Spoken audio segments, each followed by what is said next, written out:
Cyclic process का ही एक दूसरा रूप है, साइक्लिक प्रोसेस का ही एक दूसरा रूप है।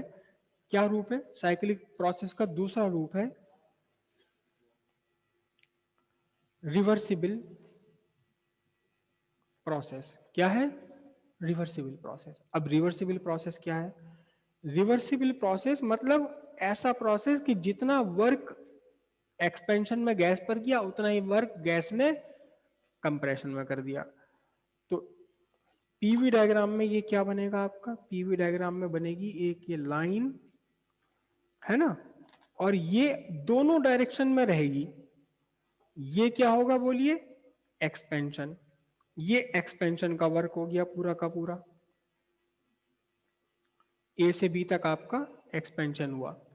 और फिर क्या हुआ कि बिल्कुल सेम प्रोसेस अपनाते हुए आपने सेम रास्ते से इसको वापस क्या कर दिया? कंप्रेशन कर दिया। तो work done on the gas कितना हुआ? ये रहा वर्क डन, है ना। जब आपका लूप सिकुड़ते सिकुड़ते, जब आपके लूप का एरिया सिकुड़ते सिकुड़ते 0 हो गया, तो फिर क्या होगा इस प्रोसेस में? इस प्रोसेस में क्या होगा? इस प्रोसेस में आपका होगा work done on the gas, work done on the gas equals work done by the gas, work done by the gas. और इस केस में आपका एरिया ऑफ लूप कितना हो जाए? Area enclosed by the loop, area enclosed by the loop कितना होगा? 0। Area enclosed by the loop पूरी तरह से 0 हो जाएगा। तो जब ये एरिया एनक्लोज लूप 0 हो जाए, जितना वर्क गैस ने किया उतना ही वर्क गैस पर हुआ, तब हम इस प्रोसेस को क्या बोलते हैं? इस प्रोसेस को बोला जाता है साइक्लिक प्रोसेस। क्लियर है इतनी बात? साइक्लिक प्रोसेस वो प्रोसेस है जिसमें ना तो गैस के पर नेट वर्क डन,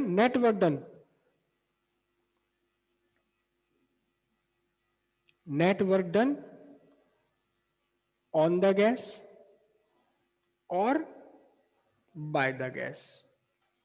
दोनों ही केस में ना तो नेट वर्क गैस पर कोई वर्क हुआ, ना गैस ने कोई वर्क करा, तो नेट वर्क डन यहां कितना है?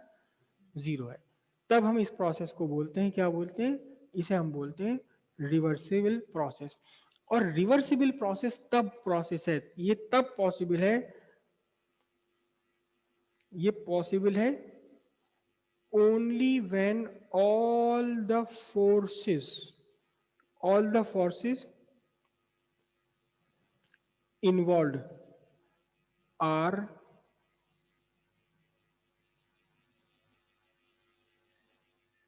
Conservative forces. कंजर्वेटिव फोर्सेस, जब सारी की सारी फोर्स केवल केवल कंजर्वेटिव फोर्सेस होंगी, तब आपका ये केस बनेगा। अगर एक भी फोर्स नॉन कंजर्वेटिव आ गई तो फिर रिवर्सिबल प्रोसेस नहीं हो जाएगा। तब या तो net work done on the gas होगा या net work done by the gas होगा। और इसका बहुत ही बढ़िया एग्जाम्पल है, बहुत ही बढ़िया एग्जाम्पल है, एक पत्थर आपने ऊपर उछाल कर मारा, फेंका, तो work is done, work is done on the stone, on the body. और जब ये अपने आप नीचे गिर रहा है तो work is done by the body. अगर एयर का फ्रिक्शन बिल्कुल भी ना हो यहां, तो एग्जैक्टली जितना वर्क किया आपने पत्थर पर ऊपर फेंकने के लिए, एग्जैक्टली उतना ही पत्थर नीचे आके वर्क कर देगा। जब ये नीचे आएगा रिवर्सिबल प्रोसेस बन जाएगा। लेकिन क्योंकि एयर का फ्रिक्शन है, इसलिए जितनी तेजी के साथ आप पत्थर को फेंकोगे उतनी तेजी के साथ वापस ये नहीं आएगा। थोड़ा बहुत इसकी एनर्जी क्या होगी? कंज्यूम हो जाएगी, लॉस हो जाएगी। किसकी फॉर्म? किससे? Against friction. तब ये आपका प्रोसेस रिवर्सिबल नहीं होगा। तब या तो ये नेट वर्क डन होगा बाय द सिस्टम या नेट वर्क डन होगा ऑन द सिस्टम। क्लियर है बात? रिवर्सिबल प्रोसेस होने के लिए एक दो चार जितनी भी फोर्सेस इन्वॉल्व हो रही हो, सारी की सारी फोर्स कंजर्वेटिव फोर्स होनी चाहिए। क्लियर है बात? ठीक है, अब आगे